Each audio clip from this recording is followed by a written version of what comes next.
And begins. I'm Biofuze and welcome to Biofuze Reviews, where I share the highlights of my recent written reviews, the links to which are in the description below. Surely as dawn follows night, a brilliant sun now shines across the world. It is the light of prosperity and progress. Simply put, Homefront has an interesting concept that lacks direction and emotion, only taking advantage of its setting a minimal amount. It's a first-person shooter inspired by other popular titles, which is very apparent, right down to the control scheme. Unfortunately, Homefront is held back in many different areas, such as overly annoying and frustrating dull gunfights, unsatisfying guns feeling plastic and unrealistic, a straight and narrow path, dull set pieces, and worst of all, the fundamental gameplay is just downright boring. The graphics are ugly and it suffers from a poor frame rate at times, and the game freezes frequently.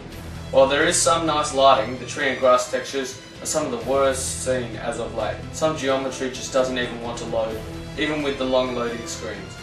Seeing characters walk through water is laughable, and there is an extreme case of jaggy edges on every model, moving or not, and a lot of noticeable popping. It could be said this is a broken game. The multiplayer, aside from a few emotional highs in the campaign, is the only true redeeming quality, with some interesting new ideas. Unfortunately, Homefront is an incredibly mediocre and dull game with no real driving force or feeling.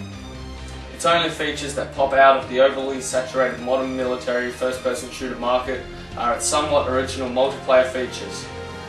Nitpicking aside, this game is just mediocre, and I can really only recommend it to people interested in its multiplayer, or want a quick game to finish over the weekend for trophies or achievements.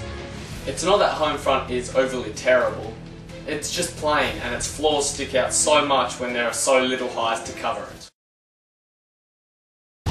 When I started this fight, I did not think it would span a lifetime. But I soon discovered it would span many more.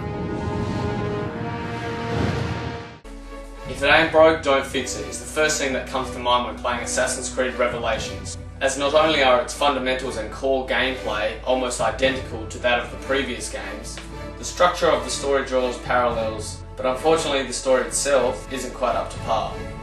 Constantinople is not as memorable as Florence, Venice or Rome, and feels very dull and dry compared.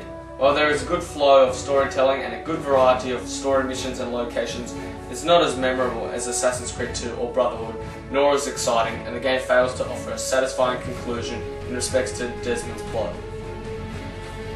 Though the story is a bit of a disappointment considering what we've seen in previous games, the action and combat are both top-notch, and together with the free-running aspect make some of the most impressive action we've seen in the series.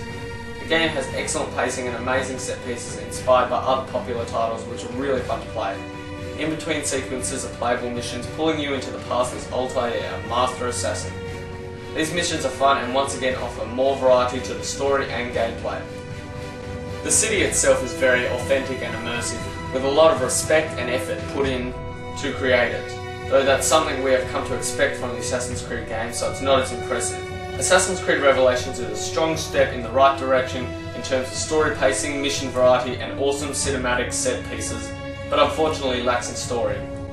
While we have the progression of Ezio with his story finding love, and answers filled with emotion and growth, a treasure hunt just isn't as exciting as a tragic tale of revenge, redemption and strength through trials, and we fail to see anything significant from Desmond.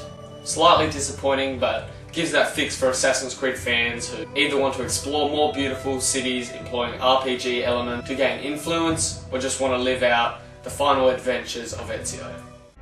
This is gonna be a short-term visit, man. We're just gonna get in. I'm gonna get some new powers. And then we're gonna come right back. Infamous 2 is a much more enjoyable and exciting game than its predecessor, as there is much more mission variety, with vast amounts of content. The gameplay is immensely satisfying and as fun as ever. The ending itself felt very rushed, but leading up to that felt natural and just like the original. The cutscenes and in-game dialogue are enjoyable due to the deep personalities of each of the characters. We see the good, bad and ugly sides of each member of this remarkable cast, who each have a true story arc, starting in one place and ending in another, giving an extremely natural and realistic feel to the lively and believable characters, a huge improvement over the previous game. With solid gameplay, smooth pacing and fun new powers, Infamous 2 is a satisfying game that appears as a generic sequel due to its boring pitch, but shines bright amongst its open world rivals, offering quality content and plenty of it, but also a strong story involving some of the most realistic characters seen in a superhero game. This is an easily recommendable game to anyone who enjoys open world game, with players given the opportunity to become engrossed in a rich city, upgrading Cole's powers or breezing through. And whatever path you take, this is a great experience that should not be missed.